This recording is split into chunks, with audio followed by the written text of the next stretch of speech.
Each year, Microsoft Research hosts hundreds of influential speakers from around the world, including leading scientists, renowned experts in technology, book authors, and leading academics, and makes videos of these lectures freely available.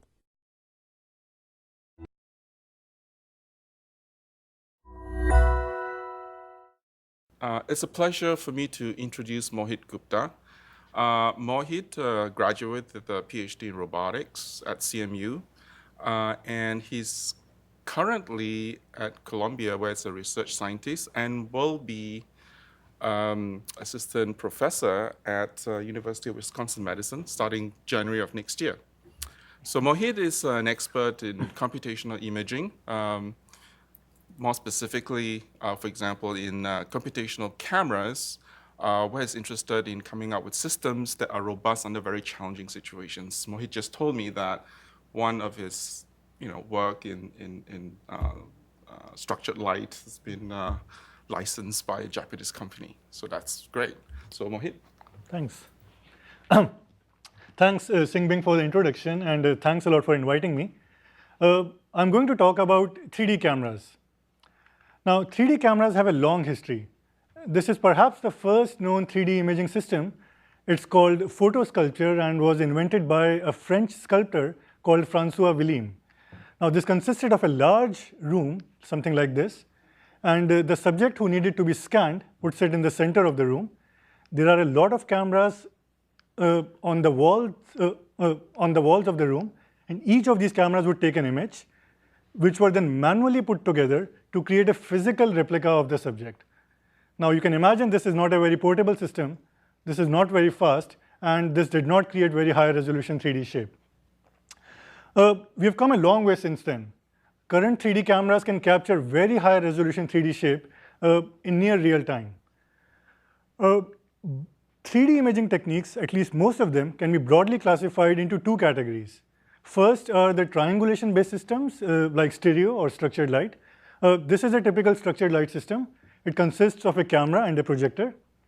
The projector projects a known structured illumination pattern on the scene. The camera captures an image. And because we know the pattern, we can find out the correspondences between camera pixels and projector pixels, which we can then use to triangulate and get the scene depths. Now, for those of you who know stereo, this is basically a stereo system, but instead of two cameras, we have one camera and a light source. The second category is time of flight. Again, a time of flight system consists of a light source and a camera. Now, in the simplest form, the light source emits a very short light pulse into the scene. The pulse then travels to the scene and then comes back to the sensor. Now, there is a high-speed stopwatch that measures the time delay between when the pulse was emitted and when it was received. Now, because we know the speed of light, we can compute the depth or the distance by this very simple equation here. There's a factor of 2 here because light travels the distance twice, back and forth. Now, this is one classification, but another way to classify 3D cameras is active versus passive. For the purpose of this talk, we are going to focus on active cameras, which use a coded light source to illuminate the scene.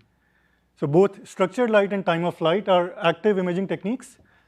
They are both active imaging techniques and now currently form the basis of a large fraction of 3D cameras, especially in consumer domain.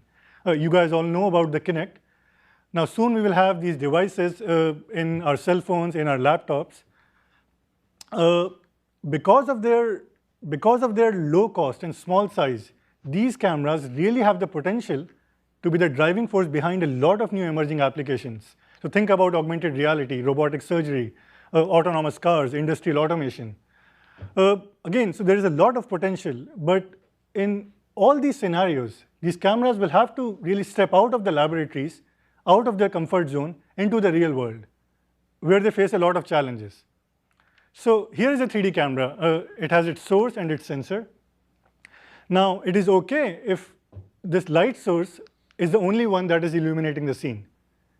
But in outdoor scenarios, especially for autonomous cars, this light source has to compete with sunlight, which is much, much brighter. So here's an example. This is an example image and a 3D image captured by a time-of-flight camera. Now, this is just around dawn, around 6 a.m., so the sunlight is not very strong. Now I created a time-lapse video by capturing an image every 10 minutes to see what happens as the sun rises. Wherever there is strong sunlight, the camera cannot measure 3D shape. Now, another major challenge is if there is some kind of scattering medium present between the camera and the scene. Again, this scenario arises a lot in autonomous cars or even in medical robotics when there is stuff like fog, smoke, or or body tissue. So here's an example. This is the video of a self-driving car. First, this is on a clear day. Now the car approaches a turn, and it's nice and clear, so it makes the turn successfully. Now the same car, the very next day, when there is fog and rain. So watch what happens as the car approaches the turn. It cannot make it. It goes into the curb. So this is clearly not acceptable. We would like to avoid such a thing. Now these challenges are due to environmental factors. These are something which is external to the scene. But even if we are in a controlled environment, let's say indoors, maybe on a factory floor, there are challenges due to the scene itself. For example, many of these cameras assume that light bounces only once between when it leaves the source and gets to the sensor. Now this is fine if the scene is perfectly convex, but in general, light will bounce multiple times. So think about this room, or think about a robot which is exploring an underground cave. Light is going to bounce multiple times. And finally, if the scene is not made of nice, well-behaved, diffuse materials, but something more challenging like metal, glass, or something translucent like skin, again, these cameras cannot measure shape reliably. So if we look at the evolution of 3D cameras over the last 150 years, we have made a lot of progress in terms of speed, size, and cost, but I believe that the next generation of 3D cameras, if they have to make a really meaningful impact in our lives, they will have to perform reliably in the wild. And by in the wild, I mean in every environment and for every scene. So now I'm going to talk about some of our work into dealing with these core challenges. And I'll start with the ambient illumination or sunlight. Now the first idea, the very first thing that will come to your mind for dealing with ambient illumination is why don't we capture two images? One where the light source is on, so that the total light is the sum of I source and I sun. And then we capture another image where the light source is turned off or blocked, so that the camera captures only the sunlight. And then by simple subtraction, we can remove sunlight. Now it will be nice if this simple approach works, but unfortunately it does not. The previous example that I showed was after this subtraction. And the reason why this approach does not work is because there is a more fundamental effect at play here because of particle nature of light. Now when a camera measures the light sources, measures light intensity, it does not measure it as a continuous wave, but as a discrete stream of particles called photons. And the arrival of photons, it's not uniform, it's a discrete random process, which is modeled by, so it's a discrete random process, which means that if the mean rate of arrival, let's say, is 3 photons per unit time, the camera may measure 3 photons, it may measure 6 photons, or it may measure 0 photons. So there is an inherent uncertainty associated with any light measurement. We express this uncertainty by using this random variable called photon noise, so that the actual measured value is the sum of the true value and this random variable photon noise. Now this is a discrete process, so it follows a Poisson distribution. But the important thing that I want you to remember is that the standard deviation of this photon noise is equal to square root of the mean value. So larger the amount of, more the light captured, more is the uncertainty. Yeah. I guess this is more of a problem if your integration time is very short, right? This is more of a problem if your integration time is too short, but it's also a problem if the light that you're sending out from your light source, which is carrying useful information about the scene, if that is much smaller as compared to ambient light. Because ambient light is also going to contribute this photon noise, but it's not carrying any useful information. The photon noise is an unavoidable limit, but then you also have implementation issues like the amount of charge that a bucket can hold. So dynamic range, readout noise. There's a whole bunch of things. That's exactly true. Yeah. Now, the reason I am focusing on photon noise is because, as you said, this is a very fundamental property of light, and no matter how good your camera is, even human eye, you cannot avoid photon noise. So let's see how photon noise affects 3D imaging. So now you have this camera, and the scene is also illuminated by sunlight. Now, the total measured light has 3 components. One is the source light, then there is the sunlight, and then there is the photon noise. Now, we call this as the signal component because this is the only one which is carrying useful information about scene depths. Now, as we said before, the standard deviation of photon noise is equal to square root of I source plus I sun. Now, we are looking at scenarios where sunlight is much stronger, so we can approximate this as square root of I sun. Now, the quality of 3D shape that this camera measures is given by the ratio of the signal component and the noise, which we call the signal to noise ratio, and in this case, this is I source over square root of I sun. Now, immediately here we can see the problem. If sunlight is much stronger than source light, then we're not going to be able to measure 3D shape reliably. So how does this? Are you going to say something about wavelength effects, using narrowband filters, or? So we can increase this ratio by using wavelength filters. Right. But as I'm going to show, that increases this term by a factor of about 1 order of magnitude. I see. Now, in practice, we are looking at a gap of about 3 to 5 orders of magnitude. Okay. So even if we do this filtering, and in all our experiments, we do that, but still we need to get something more. Yeah. But that's a very good question. So yeah, let's look at what this ratio looks like in practice. So here is a plot of sunlight strength measured over a typical day. So the x-axis is the time of the day, and y-axis is the ambient illumination strength. This is log scale, and these are the images of the sky at different times of the day. Now, this is the range of the strengths of artificial light source, typical artificial light sources. If you have a very bright spotlight, you are somewhere around here. But if you have a weak, maybe a pocket projector, you are somewhere around here. So in all these scenarios, the artificial source is about 2 to 5 orders of magnitude weaker. And that's what makes the problem so challenging. So how do we deal with this? So now that we have established that the problem is photon noise, which is a random variable with a high standard deviation, the first idea is to just capture a lot of images and compute their average. Now, we know from statistics that the standard deviation of the mean of a bunch of random variables is lower than the individual deviation. So particularly if we capture n images and take their average, the standard deviation of the average is going to be lower by a factor of square root n, which means the SNR is going to be higher by a factor of square root n. So if we plot the SNR as a function of time, we get there is growth, but there's a very slow square root n growth. Meaning, suppose we have to increase the SNR by a factor of 10, we have to capture 100 times more images. And that's not really practical, especially in outdoor scenarios where we have to make decisions in real time. Now, the problem with this approach is that you're starting with a light source which has a small amount of power, and then you're diluting it even further by spreading it out over the scene. And then you have to compensate for that by doing this averaging in post-processing. So what if we could increase the signal strength before the images are captured? So instead of spreading out the light source power over the scene, what if we could divide the scene into n parts and focus all the available light into one part at a time? So we are still capturing n times more images, the same as the averaging approach. But now the SNR in the signal increases by a factor of n in the same total time. So in the same total time, there's a much faster linear growth. So the next question is, if focusing light is good, then why don't we concentrate all the available light into a single scene point at a time? And that is the approach taken by many commercial LiDAR systems.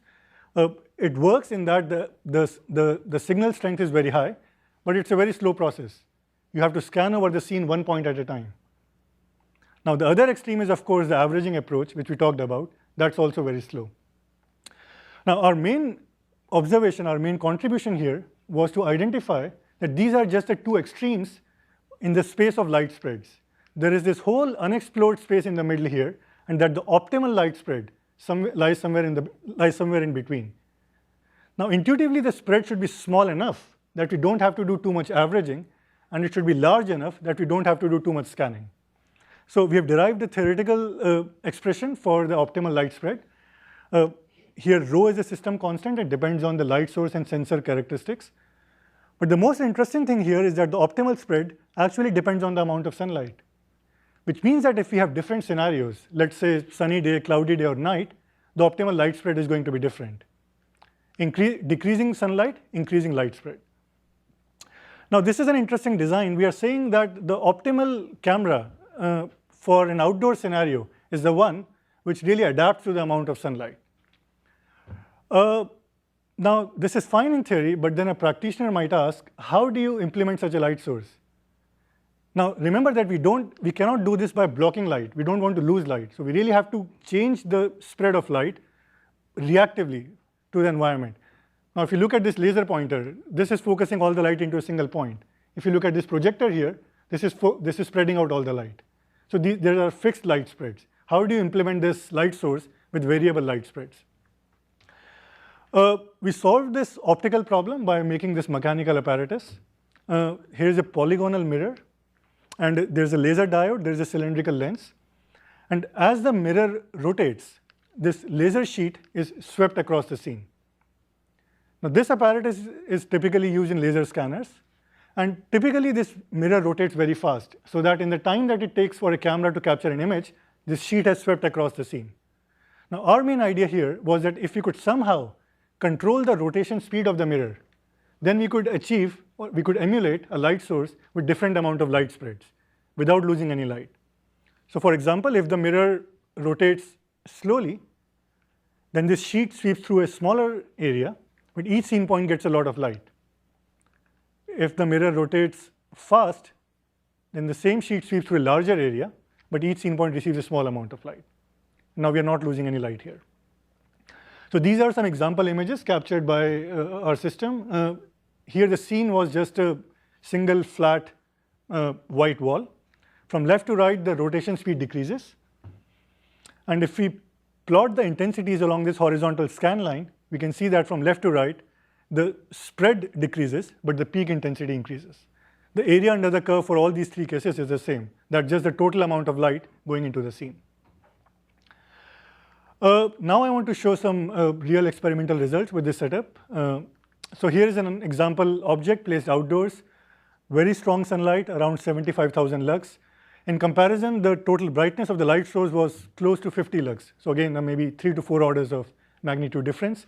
And Rick, to answer your question, we used a spectral filter to block out some of the light, but still we need to. This is the result that we get with the frame averaging approach. We see a lot of holes. It's incomplete. This is the result that we get with the point scanning approach. Now, I want to explain this result because we used a fixed time budget for all the methods. So because we have we are capturing a small number of images, we have to subsample the scene with the point scanning approach. And that's why we see these blocky results. All the surface details are lost. Now, with the same number of images and with the same power, this is the result that we get with our method. Yeah. What happens if the scene contains like partly very brightly lit and partly not, very dark? Yeah, so that's something which we are thinking about right now. Right now, we assume that the entire scene is lit with the same amount of ambient illumination. And if there is a very strong shadow edge, let's say, then ideally we would like to do something different for different parts of the scene. And we don't have it right now, but that's a very good future research direction. You're using a rotating mirror, but could you use a MEMS device to deflect things? You could do that too. And then the cylindrical part, which spreads vertically, could that be a deflector as well? You could have a 2D deflector, a 2D galvo, and that will probably give you more flexibility. This was kind of the simplest implementation, and here we didn't. This device that we built, it actually looks like an exotic device, but it's available off the shelf. Yeah. The only thing that we had to do was change the speed. Yeah. Also, in this particular case, what is the acquisition time? In this case, I believe we used about 30 images in total. So the acquisition time was close to 1 second. Yeah. So now that we have this device, we went around Columbia campus scanning outdoor structures. So this is a marble statue around noon. Again, very strong sunlight. We can still recover very fine details here. This is a church inside Columbia campus. Again, strong sunlight. We can still recover higher level details. Now, getting these kind of fine details can be useful for robotic navigation, but also in virtual reality and digital tourism applications, where we want to achieve highly detailed 3D structures of large-scale buildings and cities. So just to summarize this part, we looked at the effect of photon noise on 3D imaging, and we showed that the optimal thing to do is to adapt the spread of light according to the environment, and that this should be done before the images are captured. So next I want to talk about the problems of scattering and dealing with difficult geometry. And the underlying physical processes are very similar, so I'm going to talk about them together. I'll start with geometry actually. So suppose you are an architect and you want to build 3D shape of this room here. And suppose you are using a time of flight camera. Now you will be okay if there is only this direct reflection. But now because this is an enclosed scene, there will be all these indirect light paths, which we call interreflections. Now these indirect paths are longer than the direct path. So because of that, the camera will overestimate the scene depths. So here's the simulation.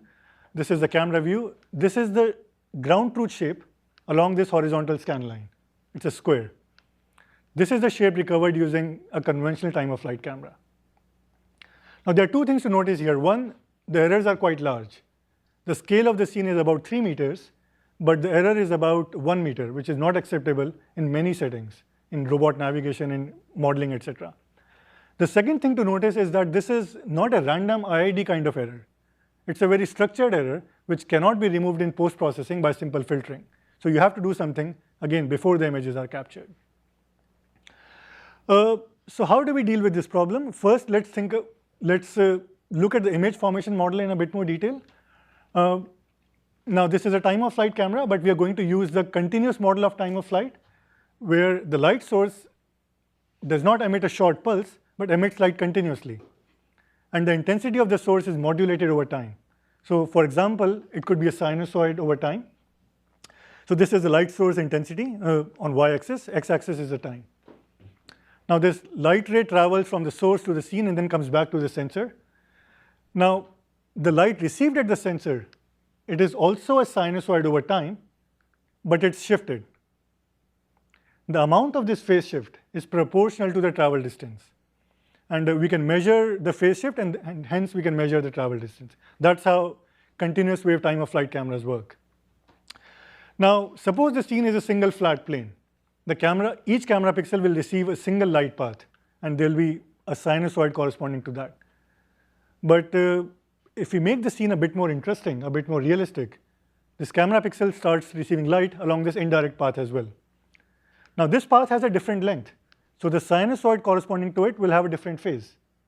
Now there's another light path, another sinusoid, different phase.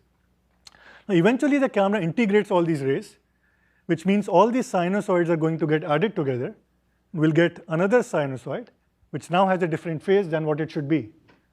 And this phase error is what results in the depth errors. Now, interreflections are an important problem in vision. They have been looked at in many different contexts over the last 30, 40 years, in photometric stereo, in structured light. They've received a lot of attention recently in the time of flight community as well. But most existing approaches, they assume that the indirect light coming to the camera comes along 2 or 3, a small discrete number of indirect light paths. But if you think about it, in general, there can be an infinite number of a continuum of light paths. And each of these paths is contributing a sinusoid here. Well, I mean, the diagram's a little bit misleading because this assumes like a perfectly mapped reflector, and even then it's fudging stuff, right? I mean, reflectors with a lot of gloss have a fairly narrow lobe. Right? That's true. So. That's true. If we have perfect mirrors in the scene, then the sparse approaches would be better. Right. But I mean, here we are assuming that the scene it has broad reflectance lobes. Okay. Yeah, so that's a good one. Yeah. So now the challenge here is to somehow separate this infinite number of sinusoids from this direct component. And without any extra information, it kind of seems very challenging, right? Now, the key intuition that we have is that while we cannot prevent these indirect paths from happening, if we can somehow ensure that the sum of all these indirect sinusoids becomes a constant DC, and I'm not right now saying how, but if somehow we can achieve that, then the total light, which is the sum of the direct and the indirect light, will just be a DC shifted version of the direct light, which means they will have a different offset, but the phase will be the same and will be okay. So how do we achieve that? Now, before we look at the solution, I want to first talk a little bit about how do we represent these light rays. So far, we have been talking about sinusoids, which are kind of a clumsy representation. Can we do something better? So here are two light paths, one direct and one indirect light path, and they have different sinusoids. Now, they may have different phases, they may have different amplitudes, but the important observation is that the period or the frequency is the same, which is the same as that of emitted light. Now, this is not very surprising. All that we are saying is that if we have a light source which is sending out light into the scene at a particular temporal frequency, the light may get scattered, it may bounce around multiple times, it may get absorbed, but the frequency will not change. So if the frequency remains constant, we can simply factor it out. The only two parameters that remain are the amplitude and the phase. So we can represent each light ray by a complex number or a phasor. So it's a more compact representation. So now that we have this phasor representation, we can take a computational view of light transport. We can think about the scene as a black box, which takes as input a phasor that is emitted by the light source and gives as output another phasor which goes into the camera. And this transformation between the input and the output, it's a simple linear one, where this constant here is called the light transport coefficient. This is what encodes the scene properties. And this is a very simple linear representation. So now we can use this representation to think, to start analyzing different light transport events or different events that light undergoes in a scene. So suppose we have this light source, there is some initial amplitude of the emitted light, there is some initial phase. Now suppose light travels through free space. Now we know that light does not lose intensity, only the phase changes. So the corresponding phasor transformation would be a simple rotation. Now suppose light gets reflected. Now at the moment of reflection, light only loses amplitude, the phase does not change. So there's a reduction in amplitude here. Now suppose light goes through some kind of scattering medium where light is absorbed as well. So as light travels, both the phase and the amplitude change. So the transformation here would be that this follows a helical path. And finally, if a lot of light rays get added together, each of them have a corresponding phasor here. The total light after superposition would be just the complex resultant of these phasors. So far we have looked at a single frequency. Now let's look at what happens as we change the modulation frequency. And we are going to look at the simplest case of free space propagation. So again, we have this initial phase and amplitude. After propagation, the phase changes. Now the amount of phase change is proportional to the travel distance, but it is also proportional to the modulation frequency, which means that for the same travel distance, as we start increasing the modulation frequency, the amount of phase change increases. Now this is an important property. I want you to remember that. I'm going to use it very soon. So now that we have this new kind of visual representation, a new kind of visual algebra to analyze light transport, we can use it to analyze interreflections. So this is a very simple case. There is one single indirect light path, and there is a corresponding phasor here. Next, we look at another light path which is in a closed neighborhood. Now because light transport is locally smooth, the amplitude of this light path will be very similar to the previous one, but the path length is different, so the phase will be slightly different. So now we'll look at a small continuum of light paths starting in this small cone here. Again, all of them have approximately the same amplitude, but slightly different phases. So this phasors will trace out this sector in the phasor space. Now this is where we use the fact that the angular spread of these phases is proportional to the modulation frequency here, which means that as we start increasing the frequency, the spread increases and these phasors start cancelling each other out until eventually it becomes 0. So one more time, we increase the frequency until eventually we reach a threshold where the indirect component becomes 0. So that's the main idea. That's our main contribution, just to show that if we use a high enough temporal frequency, then we can deal with the problem of interreflections, even in the general case when there can be an infinite number of light bounces. This is what we started out to achieve. The interreflection component becomes a DC. The direct component is still oscillating, and the total component is just a DC shifted version, so that the phases, so that only the offset is different, but the phase is the same. So we are nearly done here. We have almost solved the problem, but there's one small issue that is remaining, and that's because if we use a high temporal frequency, we get a lot of depth ambiguities. And that's because if we have two different scene points, for example, this one here, the phase, this is the phase for this scene point. If we look at another scene point which is further away, the phase wraps around after 2 pi, and we get the same phase.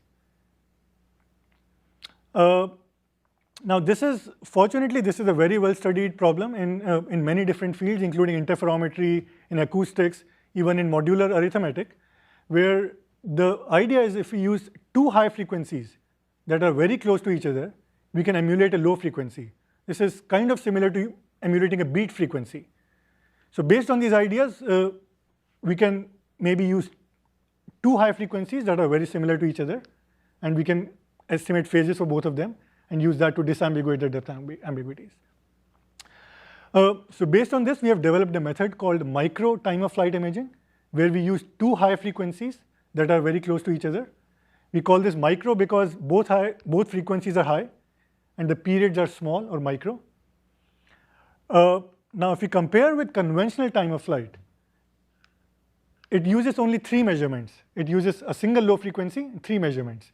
Now we need 3 because a sinusoid has 3 unknowns: offset, amplitude, and phase. Now micro time-of-flight uses 1 extra measurement but provides significant robustness against interreflections. So next I want to show some results. First is simulations. This is a Cornell box. Yeah. How do you decide how different these frequencies are? So that's an engineering decision. Ideally, theoretically, we want them to be as close as possible.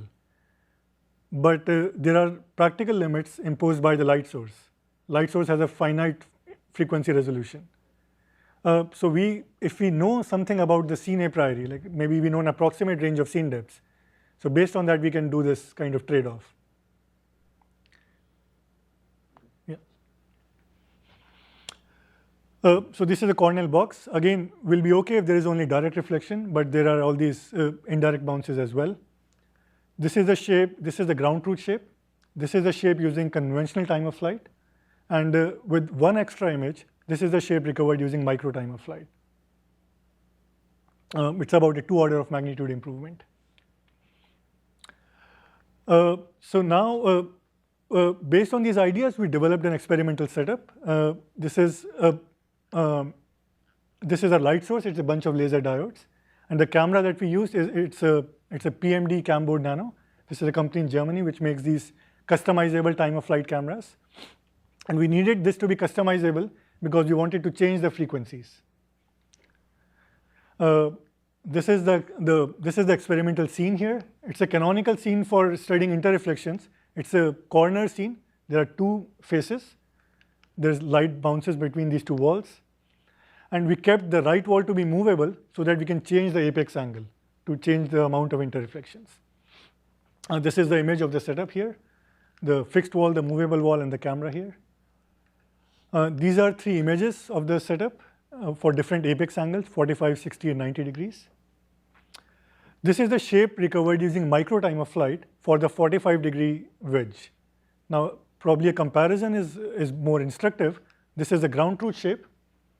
This is the shape using conventional time-of-flight. The mean error is about 85 millimeters. The depths are overestimated. And this is the shape using micro time-of-flight. Again, the errors are about 1 to 2 orders of magnitude lower.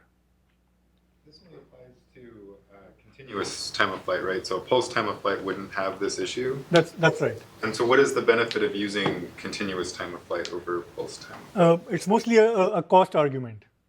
Now, impulse time of flight, or what you mentioned, pulse time of flight, those systems are extremely expensive. So that's most of the high end. Mostly high-end, so mostly LiDAR approaches, like maybe the one that is used on Google's car. Now, that system itself is 3 times more expensive than the car itself. Now, these cameras can be as cheap as $100. Your straw man here is a single frequency, right? But the biggest consumer time of flight, continuous wave time of flight, which is the new Connect One, uses multiple frequencies, That's right? So, and the issue, I work with that team. The issue is often one about range ambiguity. So, if you use the high frequencies, well, anyway, but in other words, this idea of using more than one frequency isn't particularly novel, right? It's maybe the fact that you're using 2 very high, very close frequencies, right? So the main novelty here is the use of high frequencies. Yeah. So people have used multiple low frequencies as well, but each of those frequencies will be susceptible to interreflections. So the disambiguation part is not novel. But again, the idea of using high frequencies, that's the novel part here. So if you keep increasing the frequency, do you still get the DC? You do.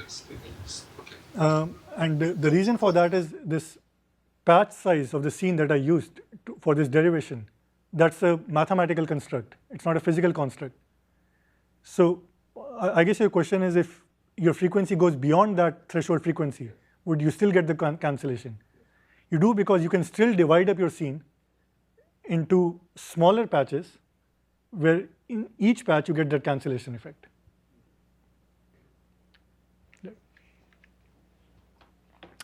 So a couple more comparisons. This is 60 degrees and 90 degree wedges. This is ground truth. This is conventional time of flight, and this is micro time of flight. So just to summarize this part here, we analyzed the effect of interreflections for time of flight imaging, and we showed that by using high frequencies that are close to each other, we can deal with the problem of interreflections. Now, it turns out that the same kind of tools and techniques can be used for the other 3D imaging technique which we talked about, structured light. So just to remind you, in structured light, we project a spatially coded intensity pattern on the scene. And one of the most popular structured light methods is phase shifting, where we project sinusoidally coded intensity patterns on the scene. Now, in conventional phase shifting, these patterns have very low spatial frequencies, and that's what makes them susceptible to the problem of interreflections.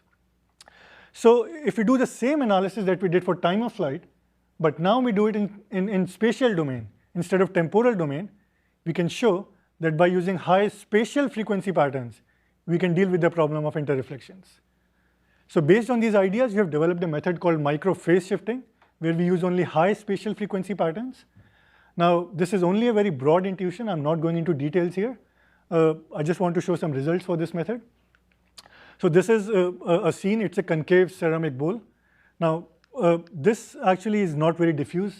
This has very high narrow specular lobes as well. Now, if you look at a scene point here, it receives light directly from the projector, but it also receives light due to these interreflections, indirect light. Now, this is the shape recovered using conventional phase shifting. You see this incorrect shape here. And with the same number of images, in this case it was 7 images, this is the shape recovered using micro phase shifting.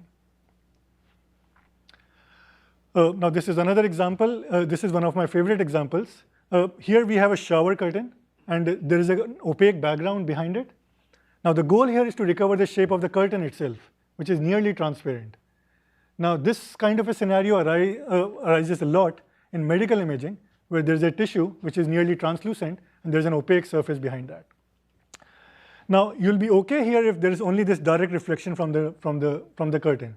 But now there is all this light which permeates the curtain, goes back, and then comes back out here. So because of that, this is the shape using conventional phase shifting. There are a lot of errors, big holes. Now, with the same number of images, this is the shape using micro phase shifting. Now, there are no holes here, but you can also recover these fine details like the ripples in the curtain as well.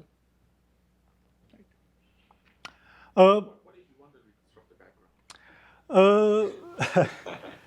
you can do that as well. It's a good question somebody asked me recently. I haven't thought much about it.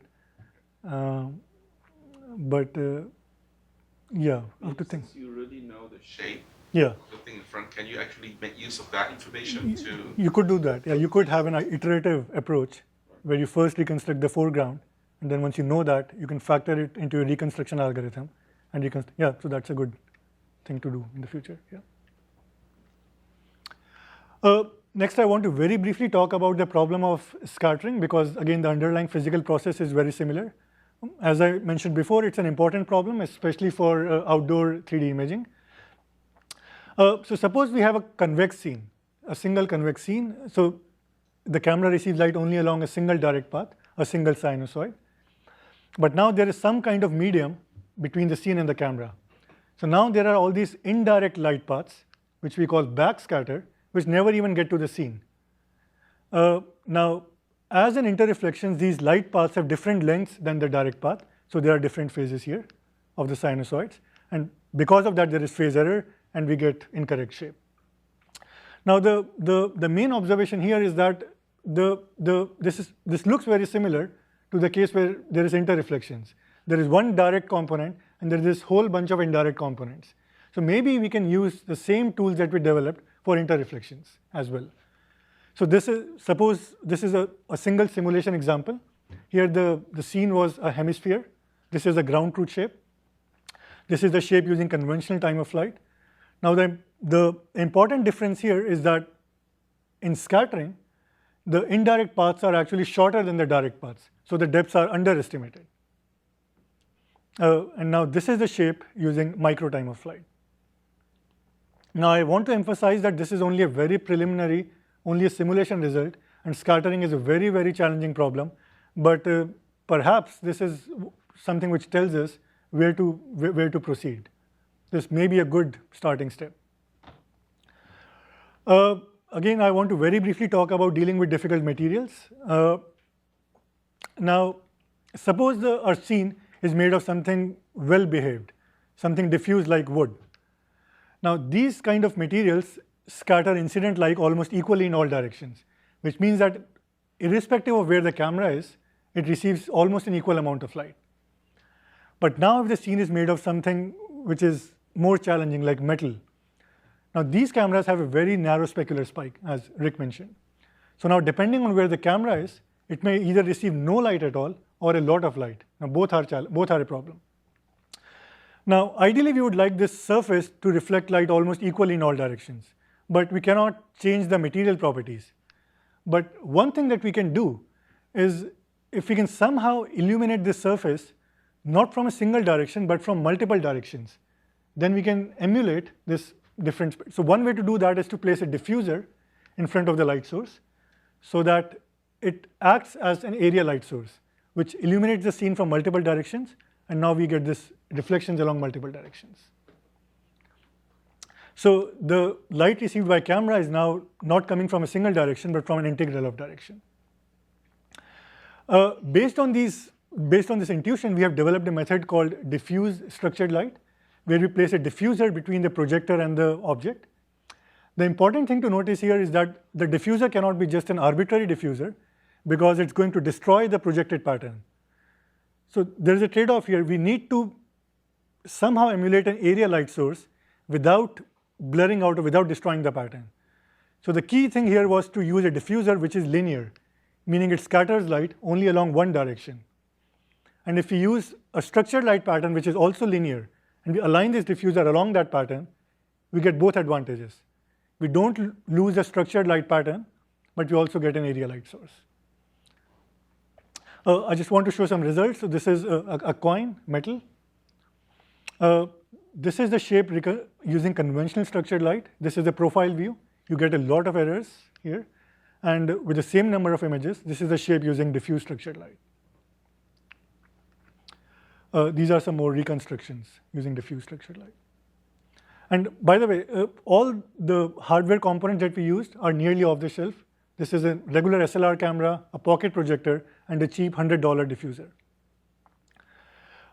This is a lemon. This is organic, so it's translucent, meaning if there's a scene point, it gets direct light, but there's some light which permeates beneath the surface and comes back out.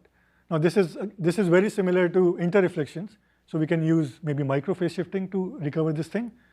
So this is shape using conventional phase shifting. There are errors due to scattering, and this is the shape using micro phase shifting. Now, two of these methods, micro phase shifting and diffuse structured light, were recently licensed by a big company in the space of industrial automation. And they're soon going to release products, hopefully in the next 12 months or so, for robotic assembly of machine parts, mainly automotive parts, and also inspection of electronics, printed circuit boards.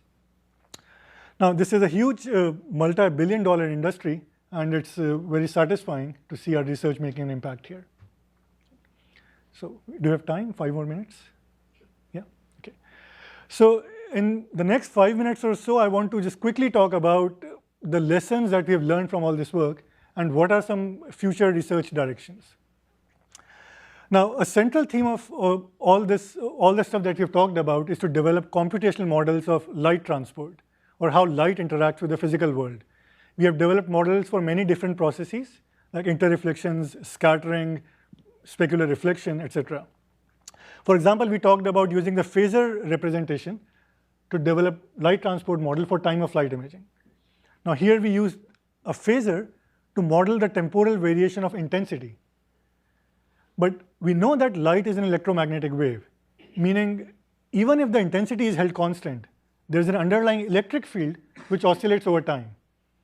And the oscillation of the electric field is also sinusoidal, like the intensity that we talked about. So one interesting direction is to build on the tools that we use for time of flight to model the temporal variation of electric fields. And I call this coherent light transport because now we are really trying to model the coherent or the wave nature of light. Now, once we do that, it really opens up the entire electromagnetic spectrum to us, starting from terahertz down to X-rays. Right now, vision algorithms are mostly limited to visible or maybe infrared or UV. Now, each of these modalities, each of these bands interact differently with the physical world.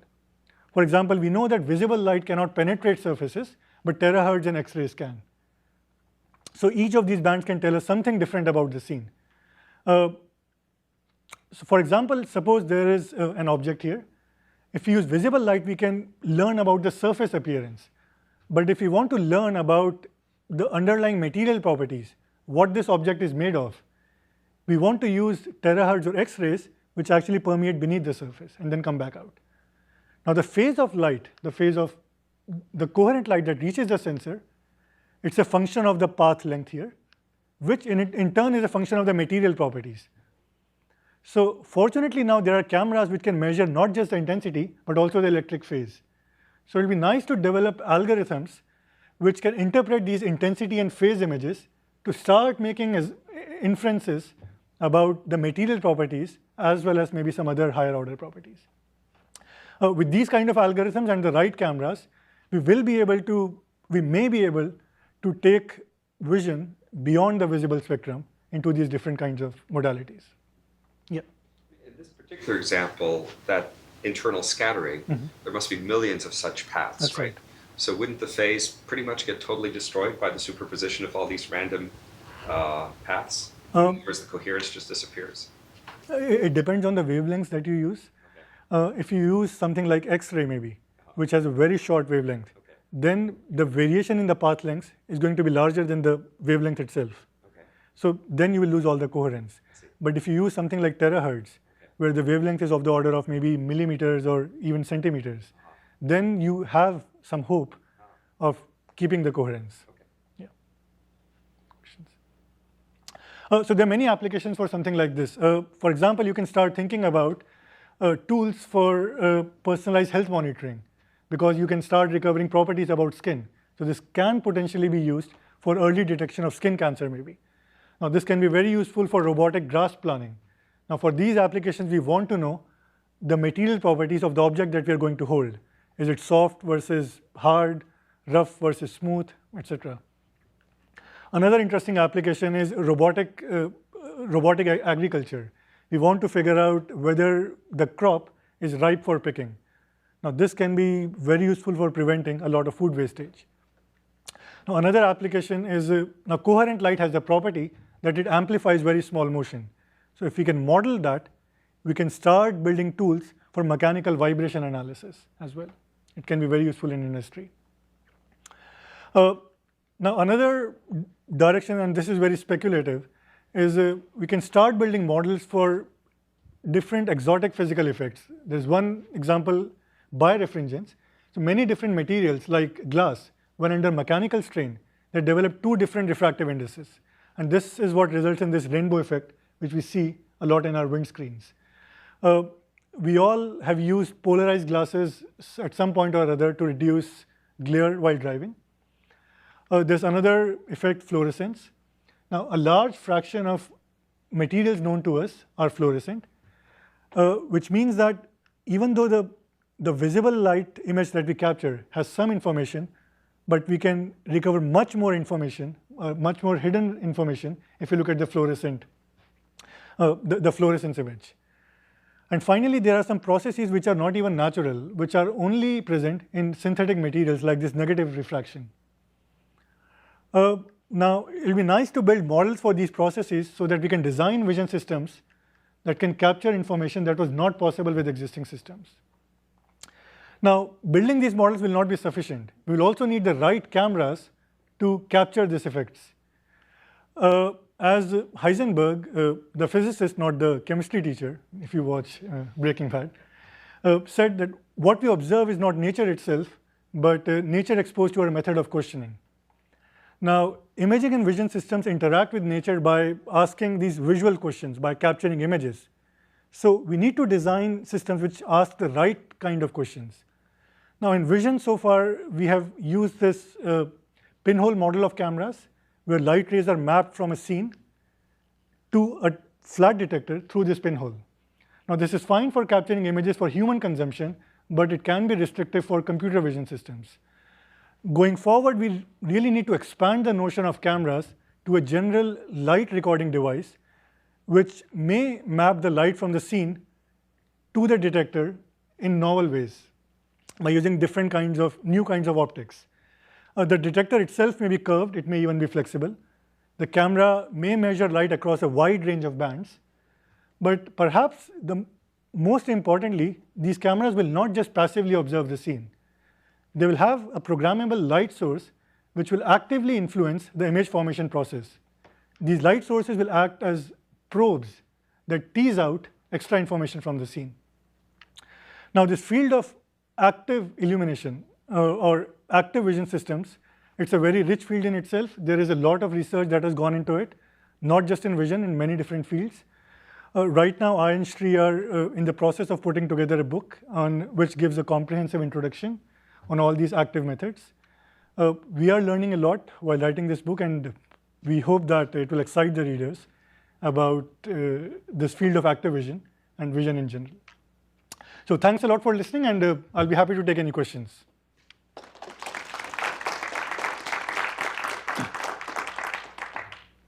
Yes?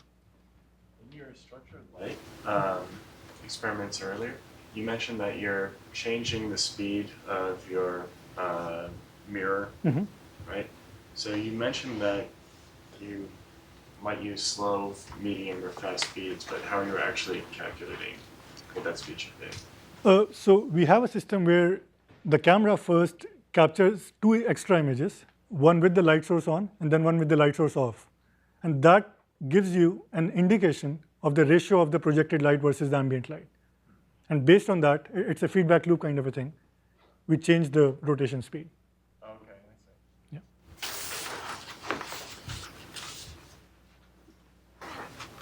Yeah. Yes. Examples which you showed from the first part of the talk, the results of using your system in ambient presence of sunlight. The examples you showed for Colombia, the different sites, how big were the images? Were they cropped, or were the images you're showing, is that what your camera is actually capturing? Right now, that's what the camera is capturing. The scene distances that we use were about 1 to 2 meters, and the light source that we have is actually very small. It's like a pocket light source. Now, it will be possible to scan the entire scenes if we use a slightly larger source. Then, the thought I had was you were talking about this trade-off between pointing the light source at a small part of the scene versus the whole field of view. So obviously, field of view is a important variable in this thing. And so, do you think that you can actually figure out a way to also build omnidirectional, not omnidirectional, but large field of view depth cameras? Because a lot of the technology that's there has this issue of most of the cameras are relatively small field of view. That's true. So I think that the field of view of the camera is actually limited by the field of view of the light source. So right now we have to use a relatively small light source field of view because we are limited by light source power. If we can come up with methods, and this may be an example, where we can increase the field of view of the light source, then we can increase the field of view of the camera as well, and perhaps even go to an omnidirectional sensor. Yeah. Yes? One sort of problem that in practice that we encounter quite often is the difficulty to capture both the very short distance and also long distance, the depth field. So I wonder if you have any thoughts on that. So are you talking about depth of field issues? Yeah. So for example, same camera would like to capture when the object is very close to the camera, and also sometimes the objects are very far away from the camera. So be able to capture both the near distance and also far distance. So if you have a large depth variation in the scene, there can be two problems. One is the limited depth of field of the sensor, right? So what you're saying is that maybe if you focus your camera behind the scene or towards the back part of the scene, then the front part of the scene will be out of focus. Now that problem you can deal with by just using a smaller aperture. Or you can use many of these coded aperture imaging methods that are developed in computational imaging. So that's a blurring problem, right? Now another problem that you may have is the dynamic range problem, because you're using this active light source, and if the scene is very close to the camera, that will receive a lot of light, but if the scene is far from the camera, it will not receive a lot of light. So the question will be, what part of the scene do you optimize for? Typically you want all of them, right? So, yes, typically you want, exactly. Yeah, you always want all of them. That's a practical requirement. Right. And again, that's an engineering decision. You can either optimize for one small depth, or if you know a priori that you're going to have a large depth range, then you can optimize your parameters accordingly. Like the light spread that I talked about, right now we assumed that the range of scene depths is small. But if we knew a priori, then we could do something more smart. Yeah. Active illumination sounds like the same kind of problems that offshore seismics have to solve. So offshore seismics, you have that blasters that generate mechanical energy. The mechanical energy drives through the ocean, finds the rock bottom, and starts coming back. That's right. So while you are writing this, are you absorbing this knowledge from the seismics to active illumination? So seismic is one example, but perhaps a closer example is radar. Radar depends on the frequency. You don't have. It's true. It's in seismic you are using ultrasound, which are sound waves, and they're slightly different model as compared to transverse, these light waves, right?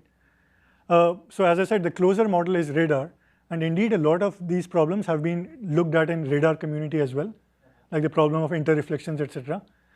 Now, there the solutions are slightly different because of the difference in wavelengths involved.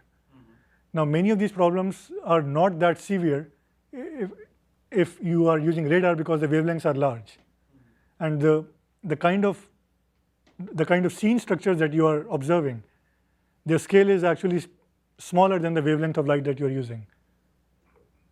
So, yeah. Well, let's thank the speaker once more.